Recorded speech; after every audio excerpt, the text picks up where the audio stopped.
வணக்கம். இன்னைக்கு நாம பார்க்க போற இந்த முக்கியமான விளக்க பதிவுக்கு உங்களை வரவேற்கிறேன். இப்போ உங்க வீட்ல ரேஷன் கார்டு இருக்கா? அப்போ இந்த பதிவு உங்களுக்கானது தான்.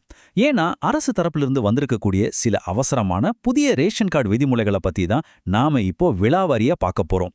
உங்க குடும்பத்துக்கு கிடைக்கக்கூடிய அத்தியாவசிய சலுகைகளை இது எப்படி உடனடியாக பாதிக்க போகுது அப்படிங்கறத நாம தெரிஞ்சுக்க வேண்டியது ரொம்பவே அவசியம். முதல்ல உங்களை நீங்களே கேட்டுக்க வேண்டிய ஒரு முக்கியமான கேள்வி.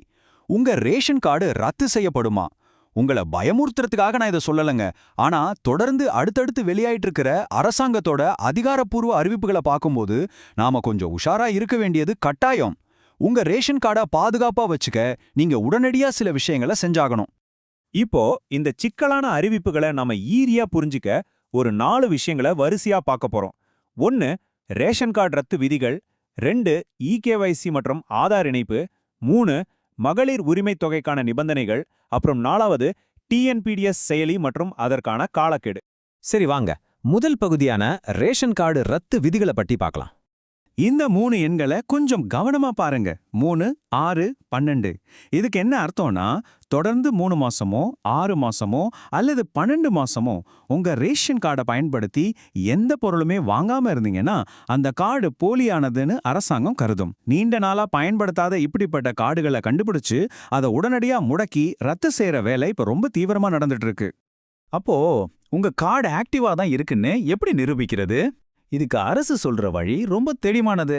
உங்க ரேஷன் கார்டுல பேர் இருக்கிற எல்லாரும் குறைஞ்சது ஒரு தடவையாவது நேரா ரேஷன் கடைக்கு போய் உங்க கைரேகைய பயோமெட்ரிக் மெஷின்ல பதிவு செய்யணும்.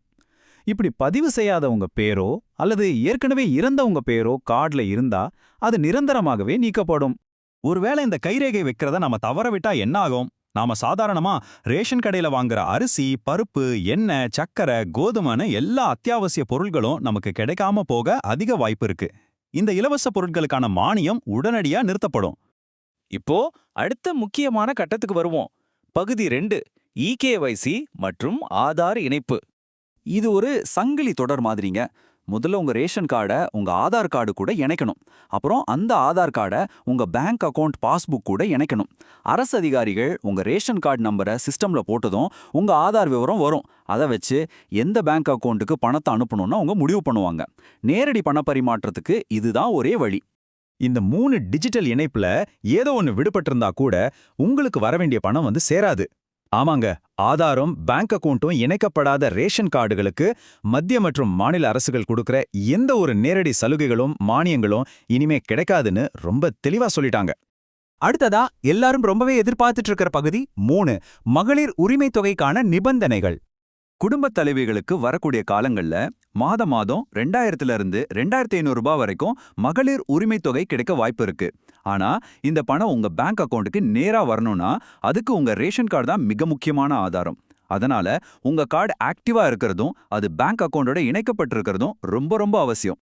இதுல கவனிக்க வேண்டிய முக்கியமான விஷயம் ஒன்னு இருக்கு. இந்த திட்டத்துல தகுதியானவங்களை மட்டும்தான் தேர்ந்தெடுக்க போறாங்க. குறிப்பா வருமான வரி கட்டுறவங்க, கார் மாதிரி 4 சக்கர வாகனம் வச்சிருக்கவங்க, அரசு ஊழியர்கள், அப்புறம் 60 வயசுக்கு மேல பென்ஷன் வாங்குறவங்க. இவங்களுக்கு இந்த உரிமை தொகை கிடையாதுன்னு ரொம்ப கண்டிப்பா சொல்லிட்டாங்க. அது மட்டும் இல்லாம ஏற்கனவே பணம் வாங்கிட்டு இருக்கிறவங்களையும் இன்னொரு தடவை கடுமையா சரி பார்க்க போறாங்க. சரி, இதையெல்லாம் எப்போ சரி பண்றது? அதுதான் பகுதி 4, டிஎன்பிடிஎஸ் செயலி மற்றும் அதற்கான காலக்கெடு. இதுக்காக நீங்க தாலுகா ஆபீஸ்க்கோ இல்ல சேவை மையத்துக்கோ போய் கூட்டத்துல நிக்கணும்னு அவசியமே இல்லைங்க. உங்க கையில இருக்கிற ஸ்மார்ட் போன் மூலமாவே டிஎன்பிடிஎஸ் அப்படிங்கிற அரசு அதிகாரப்பூர்வ செயலியை பயன்படுத்தி உங்க பெயர், முகவரி இல்ல மொபைல் நம்பர் மாற்றம்னு எல்லா திருத்தங்களையும் வீட்ல இருந்தபடியே ரொம்ப ஈஸியா நீங்களே செஞ்சுக்கலாம். ஆனா இங்க தான் நாம கவனிக்க வேண்டிய ஒரு ட்விஸ்ட் இருக்கு. வரப்போற 2026 சட்டமன்ற தேர்தலை முன்னிட்டு இப்போதைக்கு புது ரேஷன் கார்டு அச்சிடுறதையும் கார்டுல திருத்தங்கள் பண்றதையும் தற்காலிகமா நிறுத்தி வச்சிருக்கிறாங்க. அதனால நீங்க இப்ப ஆப் மூலமா அப்ளை பண்ணாலும் மே 4ஆம் தேதிக்கு பிறகுதான் அந்த திருத்தங்கள் பரிசீலனை செய்யப்பட்டு முடிவுக்கு வரும். இந்த டைம்லைனை கொஞ்சம் பாருங்க. நீங்க இன்னைக்கே டிஎன்பிடிஎஸ் ஆப்ல உங்க அப்டேட்ஸை கொடுத்துட்டீங்கன்னா அது சிஸ்டம்ல ரெடியா காத்திருக்கும். மே 4 தேர்தல் நடத்த விதிகள் முடிஞ்சு தடை நீங்கினதும் நீங்க முன்கூட்டியே செஞ்ச பதிவு முன்னுரிமை அடிப்படையில் எடுத்துக்கப்பட்டு அடுத்த 10 நாட்கள்ல உங்க கார்டுல எல்லா திருத்தங்களும் வெற்றிகரமா முடிஞ்சிரும். இப்போ எல்லா விஷயங்களையும் பார்த்தாச்சு. கடைசியா உங்களுக்கான கேள்வி இதுதான். இந்த டிஜிட்டல் நடைமுறைகள் எல்லாம் இவ்வளவு தீவிரமாக்கப்பட்டு வரும்போது நீங்க அரசு தரப்போற சலுகைகளை இழக்க போறீங்களா அல்லது மே 4ஆம் தேதிக்கு பிறகு எல்லா பலன்களையும் பெற தயாரா இருக்கீங்களா? தயவு செஞ்சு எந்த ஒரு நிதி உதவியையோ அத்தியாவசிய பொருட்களையோ இழக்கிற நிலைமையோ உருவாக்கிக்காதீங்க. இன்னிக்கே உங்க கார்டை செக் பண்ணுங்க, தேவையானதை அப்டேட் பண்ணுங்க. சரி, இந்த விளக்கப்பதிவு உங்களுக்கு ரொம்பவே பயனுள்ளதா இருந்திருக்கும்னு நம்புறேன். உங்களை அடுத்த ஒரு சுவாரஸ்யமான பதிவில் சந்திக்கிறேன்.